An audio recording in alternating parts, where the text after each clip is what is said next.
Amidst a Snowstorm of Love has so many swoon-worthy, skinship, super intimate, just you're just crying in singledom scenes, and I just wanted to dedicate a podcast to some of my all-time favorite scenes in the show thus far. I'm mainly going to be highlighting from episodes 1 through 14. There's probably still so much more left to go. This is like my kind of cozy, warm, midwinter, I love slow burn type shows. So I want to get into it and just how devastating Leo Wu is. This is like a Leo Wu weekend for my podcast.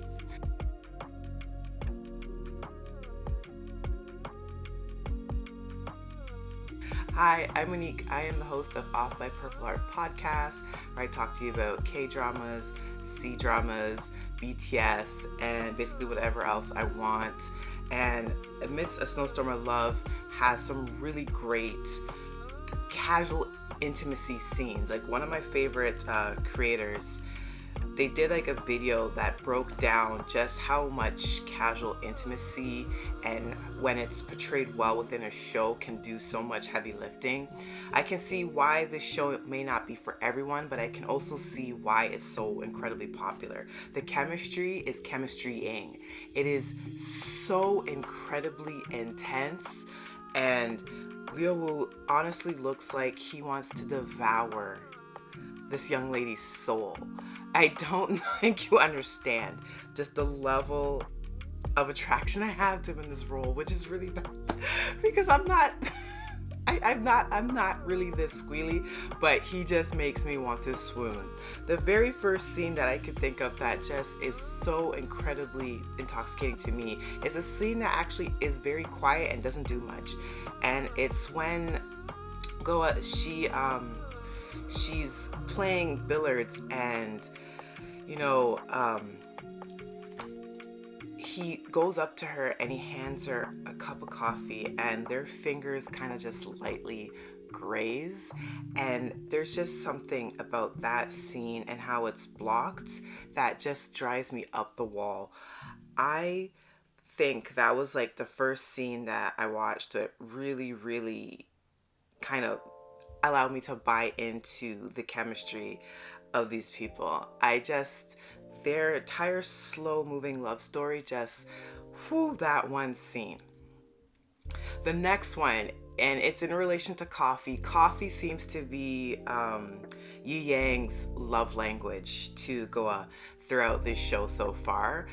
There's a scene where they had gone to a coffee shop, and it was like a really landmark coffee shop, and there's these particular coffee beans that Yang had handed to her, and it's just really cutesy. And he's watching like some of the couples in the shop, and you can see just through Leo Wu's masterful acting that he's envisioning himself and her like this, but they're not at that point in the relationship as of yet. And then at night he ends up in her room. They start talking. He glances over. He notices that the coffee beans that from that shop, she had saved them. And he doesn't take that out of his mind. And they end up meeting in the kitchen in this little nook in the little apartment that they're sharing with her cousin, who she kind of treats like a younger brother, and the other billiard players. And they're in the kitchen, and it's not only just the lighting, it's their breathing. And there's this way that Leo Wu just kind of looks at her, and he backs her up into the wall, and he just gets in this super low, seductive voice, and they almost kiss. And it honestly drove me nuts, and I was like, I physically felt like screaming. And this is the kind of chemistry that can make or break a show. I'm telling you, casting directors, any type of romance that you're doing, you've got to get two actors that physically come on fire together on screen. Now, luckily, these are both very attractive actors. They look amazing together, so that's half the battle right there. But my God, that scene, the heavy breathing, the seduction, the way he closes in, the blocking of everything, the music, it was like cinematic perfection to me, and I can't get over it, just how amazing it is. One of my other favorite scenes is the first kiss, and just the anticipation for it, and the wind blowing through Goa's hair, and just her look of wonderment into his eyes. It's just absolutely gorgeous, and it's just cinematic, and it's perfect. There's another scene where they're in the hotel room that he, of course, had secured for her in advance. He always seems to look out for her better interest, and he always anticipates when she needs something. Like, his acts of service is so goddamn attractive to me. And they end up in this hotel, and at one point he like picks her up and he's like dunks her into his lap, and they're in white, and he's just like nuzzling her, and I'm thinking, oh my god, I can't take it. It's just so good. And then there's another scene, and it's one of my favorite scenes because he almost has like the confirmation that he knows that he likes her, and he's closing in on getting her to be the girlfriend, and they're standing outside. He's leaned up against a wall, and Leo Wu and his whole mysterious type of smirk that he has, and he has a lighter in his hand, and I immediately thought of Lighter and Princess as I saw this scene. And he has this lighter, and she asks about it, and he just kind of gives her this quiet look.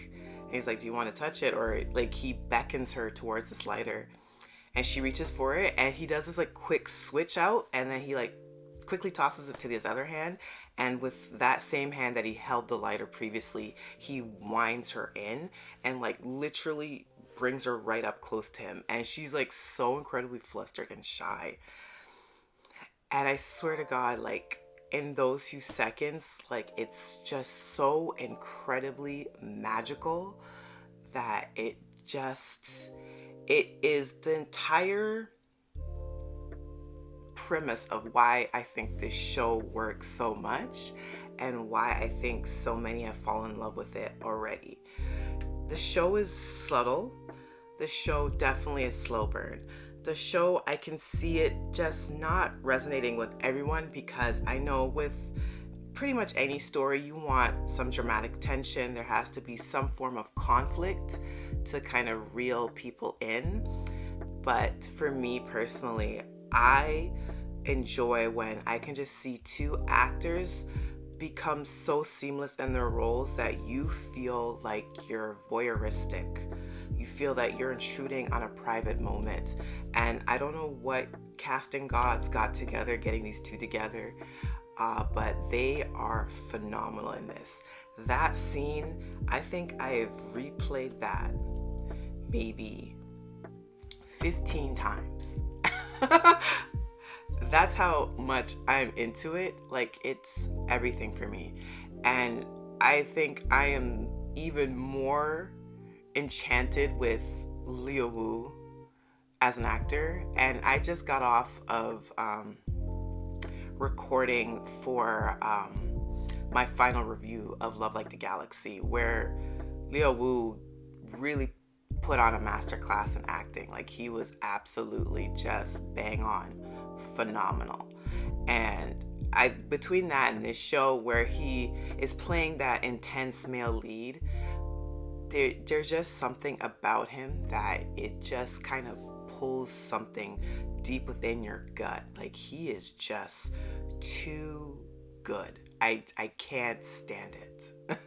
I can't stand it. There's so many different moments in the show, and for this podcast, it is a video podcast, so for this episode, I know that those that are listening just to the audio version, you won't get the full appreciation for it, but if you get a chance to come to the YouTube side of things, you'll see the scenes that I'm talking about in the GIFs. It's just so good. If you truly want a romance where the chemistry is there, it's swoon worthy, you want to feel like helplessly single, but in a good way, this show, I think, will really like scratch that itch. as I said, it may not be for everyone. I can understand where some of the criticisms come from, because I've seen people say it's way too slow moving. There really doesn't seem to be much tension in the plot. They're trying to understand what the overall messaging is. And for me, what I'm getting is just, we're just supposed to fall in love with the magic of the love between these two characters, and just to see this quiet romance kind of bloom, and for that chemistry to increase, and for them to just fall in love with another over and over and over again. And Leo Wu's acting alone actually lets you really buy into that. And don't let me discredit Mei Mei as well. The actress that portrays Goa as well, she is very good. She's very sweet. She's very endearing. There's one of the scenes in episode 14 where I'm up to right now in watching the show, and they're in bed together, and he had just come off like a massive hangover, and the way that she's lightly chastising him, but not really, but there's just this way that her dimple pops out, and the way that there's this sweet innocence to her, and then she kind of flips a switch a little bit, and she kind of teases them in a naughty way, and she's like, do you know what else that we got up to that night when you were drunk? And you could just see like his entire energy shift, and he's like, what did we do, huh? And then she kind of giggles and turns away from him. Like, she plays into that push-pull really well, so she is also really doing some great work, and I gotta applaud her as well. It's just that I'm such in a Leo Wu haze that I'm just like, Leo Wu this, Leo Wu that, but it's just, they work really magically well together. I hope that they get other projects, and yeah, I'm most likely going to do more podcast episodes about this show, but I just had to talk about some of my favorite swoon-worthy scenes that make me feel like screaming because they're just so damn good. And you're like, oh my god! And I just keep muttering at my screen like, oh my god. Like, the green flags are everywhere. The chemistry is chemistrying. The skinship is just skinshipping on all levels. It's just such a feel-good show. And if you can just enjoy the quietness of it and just watch it slowly unfurl, I think it's such a treat. But anyways, that's going to be the end of my ranting and raving. Thank you for watching. Again, this is a Leo Wu weekend, so I also have coming up the podcast for the final of Love Like the Galaxy. I need Leo Wu and more things, man. I need him to be the intense romantic lead, whether he is a war general, whether he is just a drop-dead gorgeous billiard player or a player of snooker, and just sweeping ladies off their feet and just looking at them like they hang the stars in the sky. I just need more of it. If you're watching this via YouTube, thank you. I appreciate you. Send a comment down below if you're loving the show, if you have finished it. I heard a lot of people have finished it. I think all 30 episodes are out by now. I'm very slow in watching stuff, and I'll be honest, it's because I'm rewatching same scenes all over again that I can't progress in the drama.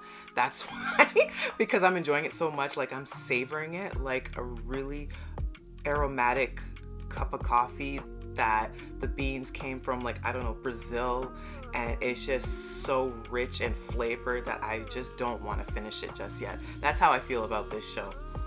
If you're listening via Spotify or Apple Podcasts, I really appreciate you as well. Hopefully maybe you'll come over to the YouTube side. I hope some YouTube people go over to the audio side as well. Like, I want everyone to experience this in one way or another. Till the next episode. Bye.